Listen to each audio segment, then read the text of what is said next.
Cease fire అనేది వాళ్ళే అడిగారు. మళ్ళీ అడిగిన ఇమీడియట్ సేమ్ నైట్ అనేది మళ్ళీ వాళ్ళే అటాక్ అనేది చేశారు. ఈ దొంగన ఒకవైపు నాగుపాము ఉంది, ఒకవైపు పాకిస్తాన్. నేను నాగుపామునే నమ్ముతాను. వీడు నాగుపాము కన్నా ఘోరం. ప్రతి భారత పౌరుడు యుద్ధానికి వెళ్ళడానికి సిద్ధంగా ఉంది. ఒక దేశం ఇలాగుంటే పాకిస్తాన్ ఏముంది సార్? అమెరికా, చైనా కలిసి మన మీదకి వచ్చినా వాళ్ళు మనల్ని టచ్ కూడా చేయలేరు. పాకిస్తాన్ లో soldier is not ready to fight for the country. ఇంకవాడు ఏం యుద్ధం గెలుస్తాడు? నాకు ఒకటి విషయం అయితే చాలా బాగా నాకు హర్ట్ చేసింది, నచ్చింది ఏంటంటే కామన్ సెన్స్ అనే వర్డ్ కూడా యూజ్ చేసిండు సార్. భూమి మీద కామన్ సెన్స్ లేని మొట్టమొదటి వ్యక్తి ట్రంపే సార్. వాడు పొద్దున్న ఒక మాట, మధ్యాహ్నం ఒక మాట, సాయంత్రం ఒక మాట. నువ్వు కామన్ సెన్స్ గురించి మాట్లాడితే కొరియాలో జరిగిన ప్రాబ్లంలో నువ్వెంత కామన్ సెన్స్ వాడినావు? వియత్నాం లో సార్ వీళ్ళు ఊరు మొత్తము జనాల్ని లైవ్ లో వాడు కామన్ సెన్స్ లేని మనిషి సార్. వాడి గురించి మాట్లాడుకోవడం మనకు కామన్ సెన్స్ లేనట్టు. అయితే ఇప్పుడు టాపిక్లోకి వస్తే మన పాడ్కాస్ట్లో సీజ్ ఫైర్ అనేది ఇప్పుడు రీసెంట్గా మనం చూస్తున్నాం అనేది జరిగింది అగ్రిమెంట్ అనేది ఇండియా వర్సెస్ పాకిస్తాన్ బిట్వీన్. నాకు ఉన్న పర్సనల్ క్వశ్చన్ ఏంటంటే అసలు ఈ సీజ్ ఫైర్ అంటే ఏంటి, అండ్ ఈ సీజ్ ఫైర్ అనేది ఏదైతే జరిగిందో మన పాకిస్తాన్ ఇండియా మధ్యలో అది అమెరికా అనేది మధ్యలో ఉండి చేసింది. ఓకే, ఎస్పెషల్లీ మన ట్రంప్ గారు ఎవరైతే ఉన్నారో. అయితే ఈ సీజ్ ఫైర్ అనేది ఫస్ట్ ఆఫ్ ఆల్ అమెరికా మధ్యలోండి ఎందుకు చేసింది, వాళ్ళని ఎవరు అప్రోచ్ అయ్యారు, ఎలా అప్రోచ్ అయ్యారు, ఎందుకు అప్రోచ్ అయ్యారు, అండ్ అతను మధ్యలోండి ఎందుకు చేశాడు, అండ్ చేసిండు అంతా బాగానే ఉంది. తర్వాత ఇంకొకటి జరిగింది, అది ఇంకో క్వశ్చన్లో అడుగుతాను నేను. ఫస్ట్ దీని గురించి అనేది చెప్పండి సార్, అసలు సీజ్ ఫైర్ అంటే ఏంటి? సార్ ఫస్ట్ ఆఫ్ ఆల్ మన భారతదేశానికి పాకిస్తాన్కి సరిహద్దు 3,323 కిలోమీటర్స్ ఉంది. ఓకే, సో సీజ్ ఫైర్ అంటే సీజ్ అంటే stop fire, you will not fire. So April 22 ఏ రోజైతే వీళ్ళు మన మీద పహల్గామ్ ఇన్సిడెంట్ దాడి జరిగిందో ఆ రోజు నుంచి 7th May వరకు కూడా వీళ్ళు రోజు ఆ సీజ్ ఫైర్ని ఉల్లంఘిస్తూనే ఉన్నారు సార్. మన బార్డర్లో ఉన్న విలేజెస్ ఏవైతే ఉంటాయో ఆ విలేజెస్లో వీళ్ళు ఫైరింగ్ చేస్తూనే ఉన్నారు సార్. మనం 7th అయితే ఏదైతే మనం తిరుగుదాడి చేసామో ఆపరేషన్ సింధూర్, అప్పుడు దీన్ని ఇంకా పెంచేశారు sir. So 7th, 8th, 9th ఈ 3 రోజులు మనం ఏదైతే జవాబు వాళ్ళకి ఇచ్చామో వీళ్ళకి ఒక విషయం అర్థమైపోయింది. మళ్ళీ మనం సీజ్ ఫైర్ తేకపోతే గనక మనకి ఇంకా దెబ్బలు పడతాయి అన్న క్లారిటీ పాకిస్తాన్కి వచ్చింది. సో వీళ్ళు ఏం చేశారంటే వీళ్ళు చాలా తెలివిగా చేస్తారు సార్. మీరు ఇది అర్థం చేసుకోవాలి. ఇండియా ఏమన్నదంటే అమెరికా మధ్యలో వచ్చినందుకు నేను సీజ్ ఫైర్కి ఒప్పుకోలేదు, పాకిస్తాన్ నన్ను డైరెక్ట్గా అడిగాడు కాబట్టి నేను సీజ్ ఫైర్కి ఒప్పుకున్నాను. ఈరోజు 12వ తారీఖు సార్, ఇది 10వ తారీఖు లెక్క, రైట్? మధ్యాహ్నం 3:35 Pakistan director general military operations మన డైరెక్టర్ జనరల్ మిలిటరీ ఆపరేషన్స్కి కాల్ చేసి మేము సీజ్ ఫైర్ చేద్దాం అనుకుంటున్నాము అని చెప్పేసి రిక్వెస్ట్ చేశాడు. మనం ఒక 1.5 అవర్లో దాన్ని కన్ఫర్మ్ చేసాం. 5:30 వరకు okay, no problem, ceasefire. ఎందుకంటే మనకు కూడా సార్ మనకు యుద్ధం అంటే ఇష్టం లేదండి, మనకు శాంతి అంటే ఇష్టము, మనకు కలిసిమెలిసి ఉండాలి అన్నది మనకి ఇష్టం. సో చిన్న సారీ ఫర్ ద ఇంటరప్షన్. ఇప్పుడు ఏదైతే మీరు మనకి ఫోన్ చేసి ఇలా అడిగారని అన్నారు కదా సార్, అప్పుడు మనం కూడా కొన్ని టర్మ్స్ అండ్ కండిషన్స్ పెడతాం కదా. అవునండి. ఏ టర్మ్స్ అండ్ కండిషన్స్ బేస్ చేసుకొని మన అగ్రిమెంట్ అనేది చేసినాం, అది కూడా కొంచెం చెప్పండి సార్. ఆ టర్మ్స్ అండ్ కండిషనే ఈరోజు 12వ తారీఖు మధ్యాహ్నం 12 గంటలకు డిసైడ్ చేసుకుందాం అనేసి. ప్రస్తుతానికి ఫైరింగ్ ఆపేద్దాము, ఫ్యూచర్ ఏంటా అన్నది 12వ తారీఖున మధ్యాహ్నం 12 గంటలకు కూర్చొని మాట్లాడుకుందాం అని చెప్పి ఒప్పందం కుదిరిపోయింది. వాడు 3:35 మనకు కాల్ చేయడం జరిగింది. మనం 5:30 ఓకే ఎస్ డన్ అని కూడా చెప్పేసాము. మళ్ళీ 6:30 చీకటి పడంగానే మళ్ళీ అటాక్ స్టార్ట్ చేశాడు. కానీ దాని లోపలనే ఈ ట్రంప్ పోస్ట్ కూడా వచ్చింది. నాకు ఒకటి విషయం అయితే చాలా ఘోరంగా అనేది అస్సలు నచ్చలేదు సార్. ఏందనంటే ఇప్పుడు మీరు అన్నారు ఇందాక వాళ్ళు అప్రోచ్ అయ్యారని చెప్పేసి డైరెక్ట్ మనకి, కానీ ఇక్కడ ప్రపంచం మొత్తం పోర్ట్రేట్ అయింది ఏంటి అంటే ట్రంప్ మధ్యలో ఉండి ఆపించాడు, అండ్ రెండోది ఆయన ఆపించాడు ఆయనే చెప్తున్నాడు అనమాట ఇద్దరికి. అండ్ రెండోది వచ్చేసి ఆ పోస్టులు అనేది అతను ఇండియా పాకిస్తాన్ ఈక్వల్గా అనేది ట్రీట్ చేసి అనేది పెట్టాడు సార్ దాంట్లో. అండ్ మూడోది చాలా బాగా నాకు హర్ట్ చేసింది, నచ్చింది ఏంటంటే కామన్ సెన్స్ అనే వర్డ్ కూడా యూజ్ చేసిండు సార్. ఇది దీనిపైన మీ అభిప్రాయం ఏంది? అండ్ మీరు అమెరికాని ఇప్పుడు ఇదంతా కూడా బేస్ చేసుకొని అమెరికా ఒక దృష్టి అంటే మీ కోణంలో అమెరికా అంటే అసలు ఏంటి, వాళ్ళని నమ్మొచ్చా? కామన్ సెన్స్ లేని దేశమే అమెరికా సార్. ఈ భూమి మీద కామన్ సెన్స్ లేని మొట్టమొదటి వ్యక్తి ట్రంపే సార్. వాడు పొద్దున్న ఒక మాట, మధ్యాహ్నం ఒక మాట, సాయంత్రం ఒక మాట, మరుసటి రోజు ఇంకో మాట. సో అసలు ఈ భూమి మీద కామన్ సెన్స్ లేని, ఎవరితో ఎలా మాట్లాడాలో కామన్ సెన్స్ లేని వ్యక్తి తను. Trump has to understand one thing. Whenever he is addressing my country, India, he is not addressing 1947 India. He is addressing a civilization which is 5,000 years old. అసలు America ఈ భూమి మీద లేదు, అప్పటి నుంచి ఇండియా ఉంది. ఈ విషయాన్ని ట్రంప్ అర్థం చేసుకొనే మనతో వ్యవహరించాలి. కామన్ సెన్స్ యూజ్ చేశారు.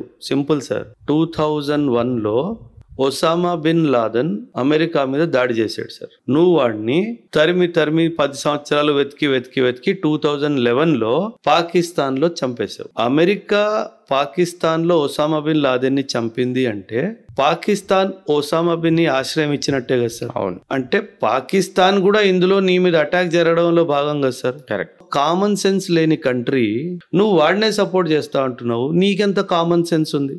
నువ్వు కామన్ సెన్స్ గురించి మాట్లాడితే కొరియాలో జరిగిన ప్రాబ్లంలో నువ్వెంత కామన్ సెన్స్ వాడినావు? వియత్నాంలో సార్ వీళ్ళు ఊరు మొత్తము జనాల్ని లైవ్లో ఏమంటారు దాన్ని కాల్చి చంపేశారు సార్. అంటే వీళ్ళు కామన్ సెన్స్ గురించి నాకు చెప్తున్నారా? ఆఫ్ఘనిస్తాన్లో 20 సంవత్సరాలు ఉన్నారు సార్. వీళ్ళు వచ్చినప్పుడు తాలిబాన్ ఉంది 2001లో, వీళ్ళు వెళ్ళినప్పుడు మళ్ళీ తాలిబాన్ ఉంది.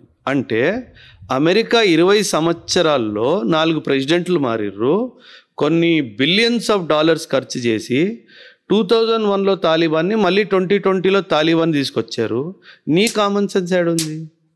అంటే కామన్ సెన్స్ లేని కంట్రీ నాకు కామన్ సెన్స్ గురించి పాఠం చెప్పడానికి ట్రై చేస్తుంది. సో అసలు వాడు కామన్ సెన్స్ లేని వాడిని చూశారు, వాడి గురించి మాట్లాడుకోవడం మనకు కామన్ సెన్స్ లేనట్టు అర్థం సార్. దాన్ని వదిలేదు వాడిని. సార్ ఇప్పుడు సీజ్ ఫైర్ అనేది వాళ్ళే అడిగారు, మళ్ళా అడిగిన ఇమీడియట్ సేమ్ నైట్ అనేది మళ్ళీ వాళ్ళే అటాక్ అనేది చేశారు. ఈ దొంగన ఏం చెప్పాలి నాకు అర్థమైతే లేదు. వీళ్ళని ఎంతవరకు నమ్మాలి? అసలు ఏంది ఇల్లు? అసలు ఇలా మైండ్ సెట్ ఏంది? పొద్దున ఒక మాట, రాత్రి ఒక మాట, ఎన్ని రోజులు ఎన్ని సంవత్సరాలు ఇల్లు అసలు మొత్తం ఇట్లా ఉన్న మాట మీద ఉండరు. అసలు మొత్తం పొద్దున దాకా చేంజ్ అనేది చేస్తుంటారు.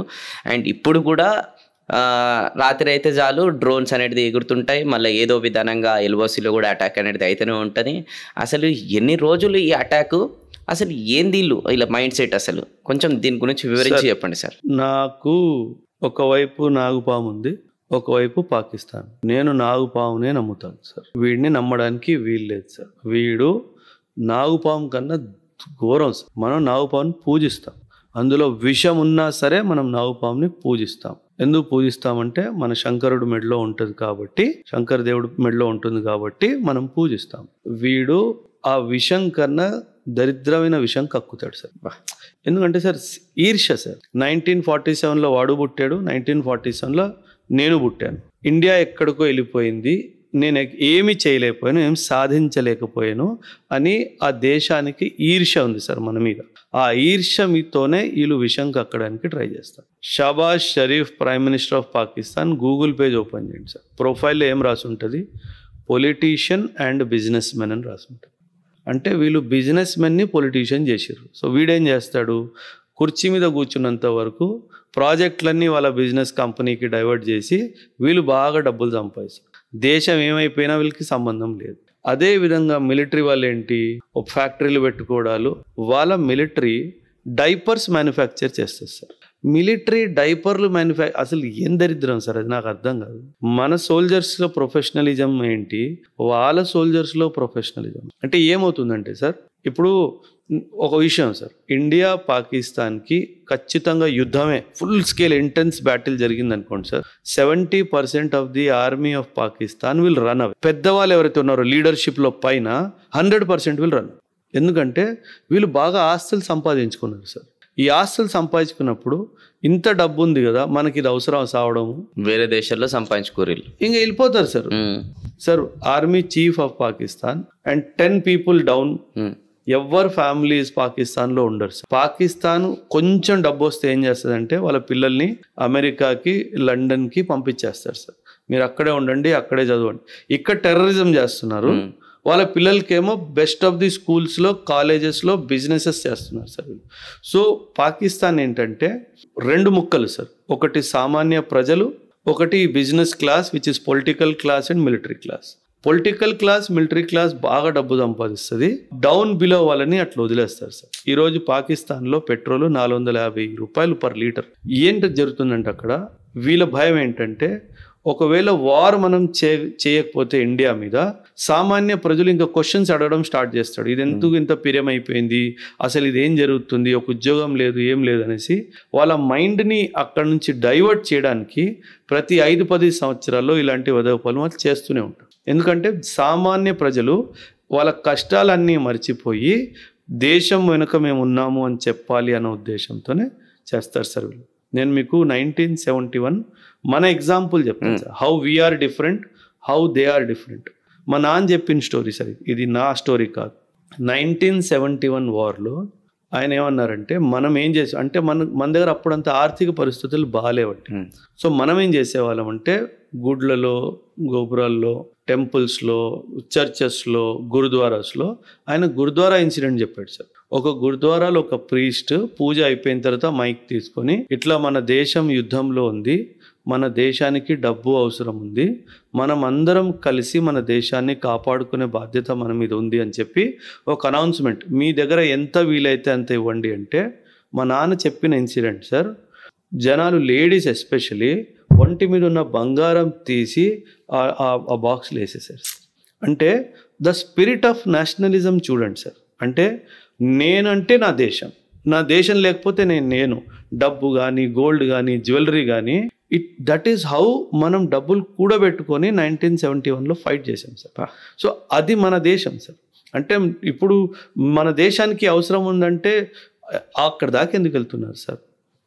గవర్నమెంట్ ఒక వాలంటీర్స్ కావాలి అని అడిగింది సార్. వాలంటీర్స్ కావాలి అని అడిగింది. పంజాబ్లో అసలు వాలంటీర్స్ లక్షల్లో వచ్చారు సార్. అంటే మేము యుద్ధానికి వెళ్ళిపోవడానికి సిద్ధంగా ఉన్నాము, అయితే వాళ్ళని యుద్ధానికి పంపించడానికి పిలవలేదు గవర్నమెంట్. ఏదో సరఫరా అందించడానికి పనికొస్తారు, సివిల్ డిఫెన్స్కి పనికొస్తారు అన్నట్టుగా వాలంటీర్స్ని పిలిస్తే లక్షల్లో వచ్చారు. హైలీ ఎడ్యుకేటెడ్ వచ్చారు, వెల్దీ వచ్చారు, రిచ్ పీపుల్ వచ్చారు.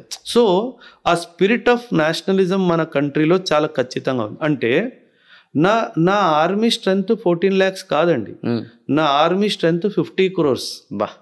ఎందుకంటే ప్రతి భారత పౌరుడు యుద్ధానికి వెళ్ళడానికి సిద్ధంగా ఉన్నాడు.